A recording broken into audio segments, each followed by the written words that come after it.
first story is titled, Am I the a-hole for refusing to let my brother stay at my house after he betrayed me 7 years ago? My wife, 38 female, and I, 35 male, been married for 1 year. 7 years ago, during a holiday ski trip, my entire family and I stayed in a chalet at a resort. One day, my then girlfriend wasn't feeling well, so she stayed behind. I came back in the afternoon to retrieve something and found her and my brother, then 18 years old, having intercourse.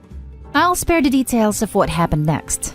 My ex-girlfriend and my brother both apologized and swore it was a spur-of-the-moment thing. I tried to make it work with my ex, but a few months later we broke up. My brother apologized, and I chose to be an understanding older sibling, so I forgave him. He was really matured a lot since then. My brother's place is undergoing some renovations and it will take 3 weeks. He asked if he could stay with my wife and I in the meantime, as we have an extra bedroom. I agreed initially. Then yesterday, I had a flashback to that day I found him with my girlfriend. I called him and told him I couldn't let him stay because I can't trust him alone with my wife. He was upset and said I could have told him sooner. Now he has to find somewhere else to stay and the renovators are coming in a few days. He also called me paranoid and said he has no interest in my wife. He said she's not even my type and she's too old for me. I told him sorry, I just can't let him stay. I suggested to move in with our other brother instead. He said whatever and hung up the phone. Am I the a-hole? I feel like I was justified, but maybe I shouldn't have been so sudden. Now for the top comments. Not the a-hole. If your wife not being his type is why he won't sleep with her, that means he would sleep with her if she was his type. And even if we assume he's telling the truth that she's not his type, she very well could be his type after a couple drinks. Now, of course, if you trust your wife, then you can trust nothing will happen. But that's not really enough. It's a matter of respect that your brother shouldn't even try. He said he's not like that anymore, and swore he would never do what he did regardless, and called me paranoid and untrusting. Some wounds don't fade with time, and his response by calling you paranoid and untrusting, instead of seeing that he caused this untrust, is manipulative. Not the a-hole. It sounds to me like he is not really remorseful when he made that comment about your wife. If he really was sorry, he should have said, I wouldn't sleep with your wife because I don't want to betray you again. I wouldn't trust him again. Also, info. How did your family react to the situation? I only told our other brother about the situation. No one else in our family knows. It happened near the end of the trip. I told the other family members I broke up with my girlfriend because she cheated on me, but didn't say with who. Everyone sucks here. I totally see where you're coming from, as I also have past trauma/distrust from my ex. But I can also see some holes in your tale. You said he matured a lot since then, and you forgave him. You haven't mentioned how your wife, the other person in the house, feels. You're also not taking into consideration the trust you have in your wife. It's clear your ex was also at fault for the chalet. Your wife is a different person, and I assume you trust her. Now, for the next story. Am I the a-hole for not pushing my daughters to cuddle with my wife? My wife and I have 3 daughters. 13, 7, and 3 years old. My wife is 6 months pregnant with our 4th. I have always been really affectionate with our daughters, pretty much from their birth. I never force or pressure them. I would just ask if they wanted to cuddle when we're watching a movie or something. My wife is affectionate, but not as much as I am. My 3-year-old usually just sits on her own with her toys, but my 7-year-old pretty much has a permanent reservation in my lap. When my 13-year-old turned 11, she asked if she could sit on her own from now on. I said of course, and she did so. But then maybe 2 to 3 months ago, she asked if we could snuggle up again. She said the only reason she stopped was because her friends said it was weird, but now she doesn't care anymore. My wife was happy when my 13-year-old asked to cuddle again, but I noticed she would get a little sad when she saw 7 and 13-year-old with me. I've asked them both if they would like to cuddle with their mother for a while, and 7-year-old would usually go to her mother and then come back to me after a while, but 13-year-old would rather stay with me. My wife broached this with me and said she wanted me to tell them to cuddle with her more. I told her I did suggest that to them, but I'm not going to push or pressure them. I know it might be difficult for her, But I suggested to my wife that she ask herself and just be more all-round affectionate with them, especially when I'm not around. But she doesn't accept this and says I'm being selfish and unfair and that I should be sharing our daughters more. She also suggested that I deny them when they want to cuddle so they go to her instead. She says she would do the same for me. Am I the a-hole? Edit. Someone suggested I edit my post to mention this. But I don't believe my wife's suggestion of denying my daughter's cuddles was genuine. I think it was just her grief talking. Now for the top comments. Not a hole. Your wife has to learn that this is a bodily autonomy issue. If they don't want to snuggle her, they won't. And trying to force the issue isn't going to help. Thanks for your comment. Yeah, I agree. But I still don't want her to be upset, you know? Especially since she's pregnant. Pregnancy does not override consent or any other fundamental value. Not a hole. No one should be pressured into giving anyone affection, not even their parents.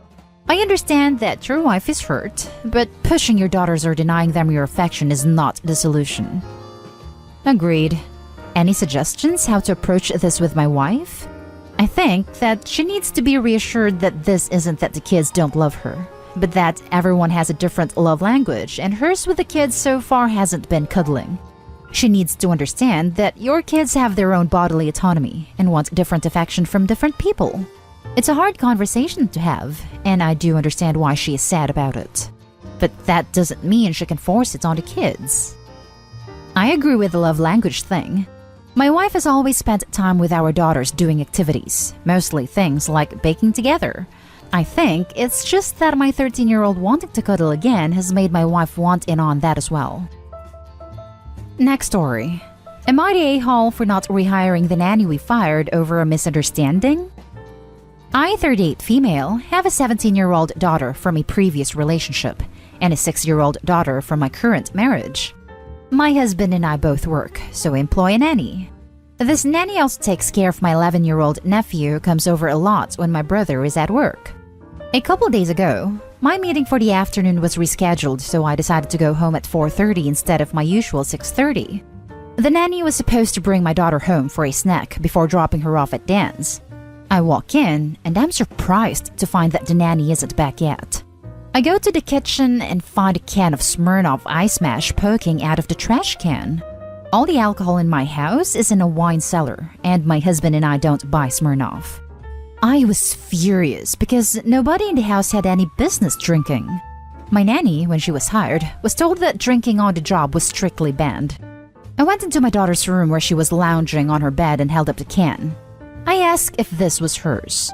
My daughter swore up and down that this wasn't hers. She looked me in the eyes and said that she heard a can being cracked open by the nanny and that she saw the nanny drinking something in a can as she passed by the kitchen. I called the nanny and she said she was on her way home and there was traffic. She comes in and I ask her about the can. She said this wasn't hers but kept not meeting my eyes. The nanny admitted to drinking from a can but said she disposed of it elsewhere and it wasn't alcohol. I decided to believe my daughter and told the nanny that we were going to have to let her go. After the whole debacle, I called my brother to tell him that somebody else would be caring for his son when he came over next. A few hours later, my brother calls to say that his son claims that my older daughter told him she'd get alcohol from friends and she disposed of it before we got home. My younger daughter comes up to me after dinner and says she's seen the same colored cans as the one I found under her older sister's bed. I confronted my older daughter and she finally admitted she lied. She apologized to her sister and said she learned her lesson. My brother said his son really wants the same nanny as before, and my younger daughter asked if this means the nanny can come back. My older daughter said it would be humiliating to have to admit fault to the nanny, and said I can't be so cruel as to make her see this nanny again every day. She asked if this means she has to grovel in front of the nanny. I told her that while we are disappointed, we do not want to put her through this, and hopefully we can find just as good a nanny. I told both my brother and my younger daughter that it would be best we do not reach out to the nanny in any way, and that it would be rather humiliating to make my daughter apologize given the situation and potential for awkwardness. My younger daughter cried and said she loved the nanny more than her sister. Am I the a-hole? Now for the top comments. You're the a-hole, not for not rehiring her, but for not apologizing and making your daughter apologize.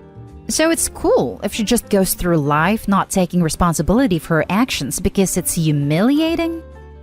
Just what the world needs more of right now. Economically privileged kids grow up learning that their actions have no consequences and that their feelings are more important than other people's livelihoods. Exactly this. OP needs to see this. The nanny has lost her job and her income over a lie. The only person facing consequences of the daughter's lie is the nanny. OP is a terrible mother if she's worrying about her daughter's feelings instead of making the situation right. All her daughter is learning is that it's okay to lie, regardless of who she hurts in the process. With lessons like that, she's going to be a horrible adult. You're the a-hole, and both you and your daughter needs to apologize. I doubt your nanny wants to work for you anymore, but saying it's too humiliating for your daughter to apologize is... yikes. You're the a-hole. You're punishing 4 people to save the one who caused this entire mess. You're also teaching your eldest daughter that actions don't have consequences. She took the coward's way out and blamed her actions on someone else and got caught in a lie. She literally cost an innocent person their job. A fitting punishment would be for her to have to see that person every day, so she'd think about doing this sort of thing next time, especially since your brother, nephew, and youngest daughter like her. You're not always going to be there to protect her or keep her from facing consequences. At the very least, you should have her apologize to the nanny, and you should too. Now for the last story. Am I the a-hole for taking a much-needed vacation in the middle of my wife's grief? At around 6 p.m. Tuesday night, my mother-in-law died. Doctors had discovered that she had an inoperable brain tumor around 5 months ago, and we pretty much knew that there was no hope. My mother-in-law had been in hospice and it was a good facility, but my wife still went into total zombie mode. So it's been 5 months of non-stop work and no affection or appreciation of any of my efforts. My wife does nothing but eat pre-packed microwave meals, so I have to cook dinner for our 15-year-old daughter. She never makes an effort, to the point of wearing sweats even to work, and worst of all, she went from showering every day to maybe twice a week. My daughter made my wife a cake for her 45th birthday 3.5 months ago. I knew that my 45th birthday, which was yesterday, would be given no attention because doctors had said, again, that this was the end. And my wife has done nothing but cry when she hears that. I called some of my family and friends, who all live in Arizona, and they said I deserved to have a good birthday. So I agreed to go back home for the week to celebrate and catch up. My wife got furious when she heard I was going, and she started begging and crying that she would control her outward expressions of depression and grief if I stayed, and said that she felt it was true this time, even though we have had like 4 false alarms regarding her mother before. In addition, her mother and I have never been close, and I know I don't land anywhere close to the top people she wants to see before she passes. My wife said she'll work to be less distant, and she does not care if we lose the money if I had already booked the plane ticket. I told my wife that I didn't need her to pretend to act less distant, and I know she's grieving in a way I've never grieved before, but that I was no help to her right now and was so fatigued that I needed a break. So I ended up flying down to Arizona, and on Tuesday night I got the call that my mother-in-law had passed from my daughter. She said she's staying at her best friend's house and she's perfectly fine. However, my wife texts me and says I betrayed our wedding vows. I asked if I should come back when we were expecting a lot of old family friends for my birthday, and my return flight is on Sunday. My wife says to do whatever I want, and that if I'm expecting my old workout every day and dresses up everyday wife back when I come home, I will be disappointed. Am I the a-hole for taking this trip because I needed to do something for myself, or else I'd go crazy? I will be flying back Sunday, but I know my wife will be barring me from helping with the funeral. Now for the top comments. You're the a-hole. All you do is complain. It's exhausting to cook dinner for a child who is perfectly capable of cooking dinner for herself. You are upset that your wife isn't wearing makeup and nice clothes. This is exhausting for you? Too bad, it's not about you. I am fairly certain you have ended your marriage with your actions. I hope Opie's wife can pull herself out of her grief enough to start divorce proceedings. Yikes. To start divorce proceedings. Plot twist, the dying mom's final wishes to her daughter were lawyer up and crush your husband. Way to make this entire situation completely about yourself. You wanted a good time, so decided to abandon your wife during possibly the worst time of her life, then didn't even go back after her mother had died because you wanted a birthday party? Yes, you're the a-hole. He abandoned his wife and his daughter in their time of grief.